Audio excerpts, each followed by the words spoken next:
Francia está en llamas. Y todo por culpa del PSG. Veréis, el PSG acaba de ganar la Champions. Segunda vez consecutiva. Luis Enrique demuestra al mundo entero que el problema era Mbappé. Pero macho, que no ganase una sola Champions estando en el equipo y literalmente el PSG gana 2 veces seguidas el trofeo justo cuando este se va al Madrid, que además venía de ganarla todo el tiempo de atrás. Si es que Bad Bunny y Rufián estén tonteando con la Esther Expósito es el menor de sus problemas ya. Pero bueno, no te preocupes porque este vídeo no va de fútbol exactamente. París ha explotado de felicidad por este trofeo, y lo digo en el sentido más literal posible. Ayer mismo ardieron coches en los Campos Elíseos. Un chaval de 24 años se mató con la moto estrellándola contra unos bloques de hormigón. Hay 780 detenidos, 219 heridos, además de otros 57 policías que también resultaron heridos. Uno de ellos además está en estado grave tras sufrir un traumatismo cráneoencefálico. El gobierno francés tuvo que desplegar 22.000 agentes de seguridad en todo el país para contener una celebración futbolística. Repito, todo esto es por una celebración, no una guerra ni una revolución, una celebración de fútbol. Y lo que a mí me deja más loco es que esto ya pasó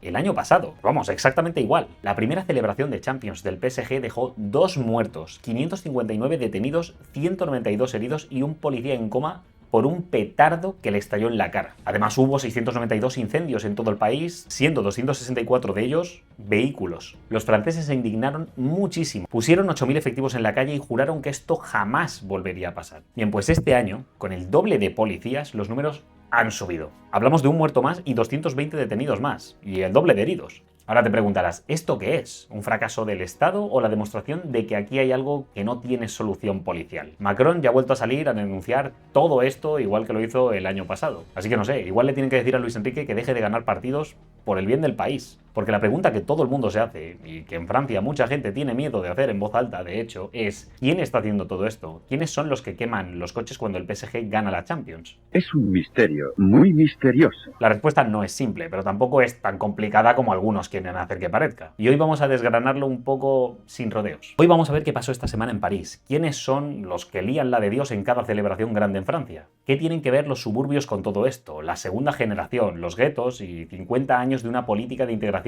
que ha sido un desastre monumental. Pero antes ya sabéis, suscribida, compartida, me gusteada, comentada y dicho eso, vamos al lío. Empecemos por cómo cojones ha empezado todo esto. El PSG gana la Champions el sábado por la noche en la tanda de penaltis. Y bueno, París salió a la calle. Lo que vino después nadie lo podía haber previsto, salvo si no vives en una cueva y viste cómo celebraron todo esto el año pasado. Hablamos de incendios en los Campos Elíseos, saqueos, coches quemados, fuegos artificiales lanzados directamente contra la policía, intentos de forzar la entrada al Parque de los Príncipes, barricadas en las calles y un largo etcétera. Sí, hablamos de Francia, no de Bolivia. Y lo más importante, esto no pasó solo en París, el patrón se repitió en docenas de ciudades, como si en vez de una celebración espontánea hubiera un manual de instrucciones de cómo reventar las ciudades francesas. No sé a quién se lo habrán podido pedir. El ministro del Interior, Laurent Núñez, salió a medianoche a dar el reporte que os he dado yo diciendo que todo era inaceptable. De nuevo, 780 detenidos en toda Francia, 480 solo en París, 219 heridos, 8 de gravedad, 57 policías y gendarmes también heridos, 22.000 efectivos desplegados y un muerto. El chaval este de 24 años que empotró la moto contra unos bloques de hormigón. Hay 2 formas de leer esto. La primera es que esto es marginalidad, desigualdad, exclusión social, jóvenes sin futuro que expresan su frustración durante la celebración de un título de fútbol. La segunda es que esto es un problema de identidad de comunidades que no comparten valores en el mismo país en el que están viviendo. Pero volvamos a la pregunta incómoda que nadie quiere hacerse. ¿Quiénes son los que lían todo esto? La respuesta honesta, la que dan los propios sociólogos franceses cuando no están delante de una cámara, es que se trata de jóvenes de las barriadas, o los suburbios, o los guetos, como queráis llamarlo. En francés se dice algo así como banlieue.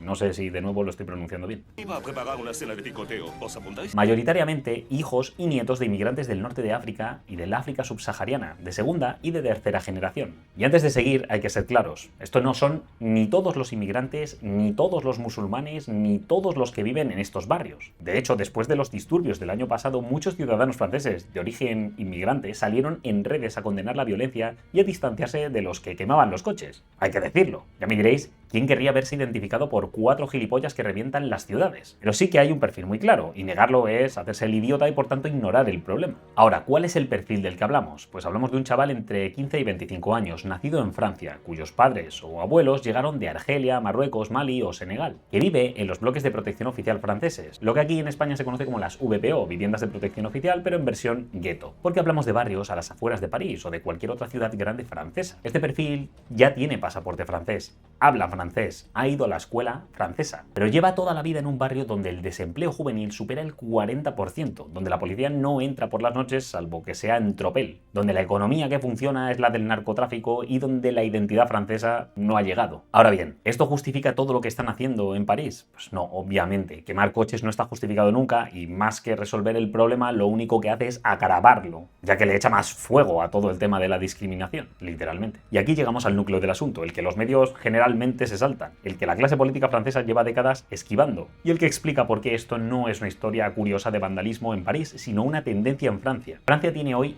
9,2 millones de inmigrantes, personas nacidas en el extranjero, vamos. El 13,80% de su población total. Es el segundo país de Europa con mayor población de origen extranjero, solo detrás de Alemania. Y eso es solo la primera generación, pero es que la primera, como digo, no es el problema. Nunca lo ha sido realmente. La primera generación llega al país buscando un futuro mejor. La mayoría trabaja, manda dinero a casa y no quiere liarla porque lo que quiere es poder quedarse para que sus hijos, la segunda generación, tengan un futuro mejor que el que ellos tuvieron. El trabajador que llegó de Argelia en los años 70 a trabajar en las fábricas de Renault no quema los coches, los construye. El problema es, como digo, esta segunda generación, los hijos, los que ya nacieron en Francia, y esa segunda generación es gigantesca. En las barriadas de París hay municipios enteros donde el porcentaje de población de origen extracomunitario supera el 60 o el 70%. Y no lo digo yo, lo dice el INSEE, que es el Instituto Oficial de Estadística francés. Esto no es multiculturalismo, es concentración sin integración con el resto de la cultura francesa en guetos donde no hay nada que recuerde a Francia. ¿Qué pasa con esa segunda generación? Pues mira los datos tú mismo si no me crees. El desempleo juvenil en estos suburbios supera el 40% en algunas zonas,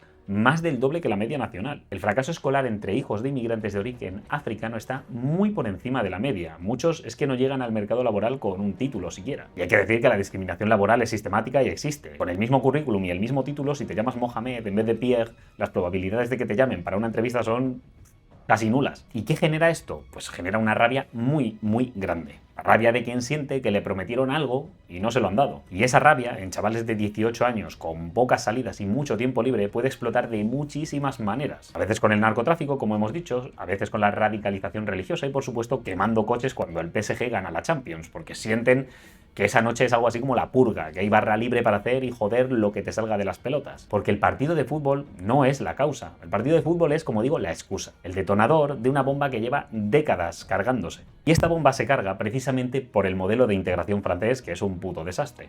Que sobre el papel es precioso, entendedme, lo de la igualdad, la fraternidad y la solidaridad está presente en la idea. Se llama republicanismo cívico. La idea es que tú llegas allí y te conviertes en francés y punto. No hay minorías étnicas reconocidas por el Estado, no hay grupos, no hay identidades colectivas. ¿Eres francés o no lo eres? Una de dos. La República no ve colores, solo ve ciudadanos. ¡Ay, qué horror! Tal como digo, suena fenomenal. El problema es que ese modelo, que funcionó razonablemente bien con los inmigrantes italianos, polacos o portugueses del siglo XX, se ha encontrado con un obstáculo que no sabe gestionar: la concentración geográfica. Cuando metes a todos los inmigrantes en los mismos barrios durante décadas sin mezclarlos con el resto de la ciudad, sin inversión real en infraestructura ni en movilidad social, lo que consigues no es integración, lo que consigues es un gueto con documento de identidad francés. Y encima, el modelo republicano francés tiene esa peculiaridad filosófica que no puede reconocer que hay un problema específico con ningún grupo, porque eso sería ir contra el principio de igualdad republicana, tal como os estoy diciendo. Retírense, por favor. Aquí no hay nada que ver. No pueden hacer políticas específicas para esos guetos porque sería discriminatorio, por eso de que aquí todos somos iguales. En Francia no pueden reconocer la discriminación racial porque oficialmente en Francia no hay razas, solo ciudadanos. A esto voy con que ignorar el problema de la inmigración puede hacerte quedar como el tío más progresista del mundo, pero la realidad acaba pareciendo lo quieras o no. Por eso es mejor no ser gilipollas y abordar los problemas más que hacer campaña electoral con ellos para fingir una suerte de superioridad moral de mentira. El resultado práctico es que llevan 50 años sin poder llamar al problema por su nombre y por tanto sin poder solucionarlo, porque para ellos no hay un problema sobre el papel. Los disturbios de 2005 fueron peores que esto. Os hablo de 9.000 coches quemados, 274 ciudades, 3 semanas de caos. El gobierno declaró el estado de emergencia. Eran exactamente el mismo fenómeno que estamos viendo ahora. Mismos barrios, mismos perfiles, misma mala hostia. Y ahora, 20 años después, seguimos igual o peor. Y aquí llegamos al debate político, que es donde todo se pone mucho más absurdo, ¿vale? Hay dos respuestas que se dan siempre a este fenómeno. Las dos son incorrectas, por ser incompletas. La primera es que la culpa es de la inmigración, ¿vale? La típica respuesta de Marine Le Pen, por ejemplo. El problema es que, como acabamos de ver, los que queman los coches ya son franceses, no son inmigrantes técnicamente, son la segunda y tercera generación. Si cierras las fronteras hoy mismo, el problema ya lo tienes dentro, no se va. Puedes hacer toda la política migratoria que te salga de los huevos, que no vas a poder resolverlo de esa manera ya. Y alguno diréis, bueno, pues se echa también a los de segunda y tercera generación si hace falta. Yo te digo, no te quieres meter en ese jardín, hazme caso. La segunda es que es culpa del racismo y de la desigualdad, que es el extremo opuesto a la teoría que acabamos de comentar. De nuevo, esto es ignorar el problema. El fenómeno de guetificación, de falta de integración, de culturas con ideas incompatibles de Estado y derecho y moral coexistiendo y colisionando, eso es real, está ocurriendo, y aunque hay colectivos que usan esto como pretexto para ser racistas, no ocurre así con el ciudadano promedio que es capaz de ver que hay un problema que no le estás resolviendo. La verdad, como siempre, es mucho más aburrida que cualquier mierda de estas dos narrativas. El modelo francés de integración ha generado una concentración de pobreza, exclusión y desesperanza en unos territorios muy concretos brutal. Y estos territorios están habitados mayoritariamente por personas de origen inmigrante, que llevan décadas sin recibir una respuesta real del Estado y en los que la única identidad que funciona como cohesión social es a veces la del barrio, a veces la del clan y a veces la de la religión. Eso no lo arregla ni cerrar fronteras ni abrir fronteras. Lo arregla política social seria durante décadas que va a provocar que te llamen tibio de un lado y racista por el otro. Y eso en el ciclo electoral de 4 años de cualquier democracia occidental es prácticamente imposible de hacer. Por lo que pinta a que antes se va a romper Francia que veamos a un Macron de la vida ensuciándose las manos cuando le gusta jugar precisamente al bienquedismo. For sure, for sure. La pregunta final que te quieres hacer es, ¿tiene esto solución? Y a ver, sí, pero tiene una solución que tarda décadas en gestarse. Cuesta un dineral y requiere primero que reconozcas que el modelo actual ha fallado. Y eso en Francia es políticamente casi imposible de decir, porque la derecha dice que el problema es la inmigración y la izquierda dice que el problema es el racismo, y ninguno de los dos quiere hablar de lo que realmente se necesita. Lo que Francia necesita, y que no ha sido capaz de hacer en 50 años, son 3 cosas. Lo primero es dejar de concentrar a los pobres en los mismos barrios. Eso significa políticas de vivienda agresivas y destrucción de los grandes bloques de mierda estos en los que se concentra toda la inmigración. Dispersión real de estos, mezclarlos básicamente. Lo segundo es inversión real en movilidad social. Escuelas de verdad en las barriadas, no el gueto educativo que tienen ahora. Acceso al mercado laboral sin discriminación, y eso significa hacer cumplir las leyes antidiscriminación que existen, pero que nadie hace cumplir. Y lo tercero, y esto es lo más difícil, es tener una conversación honesta sobre qué significa ser francés en el siglo XXI, porque el modelo republicano de 1789 no fue diseñado para gestionar la diversidad y la inmigración masiva insostenible que tienen en este año 2026, y seguir fingiendo que funciona cuando los Campos Elíseos están ardiendo cada vez que gana el PSG la puta Champions es básicamente hacer el gilipollas. Pero bueno, yo te cuento esto sin tener ni idea del asunto, así que trata tú de ilustrarnos en comentarios. ¿Crees que Francia tiene solución para esto o es demasiado tarde para revertir lo que han construido en los guetos? ¿Hay algún modelo de integración europeo que esté funcionando mejor? ¿Y de quién es la culpa de todo esto? ¿Del modelo republicano francés, de las políticas de inmigración o de los cabrones que están quemando los coches? Te leo, suscríbete si no lo has hecho ya y píllate la membresía que ayuda mucho al canal. Echa un ojo a los vídeos para mantenerte en el debate y nos vemos en la próxima. Hasta luego.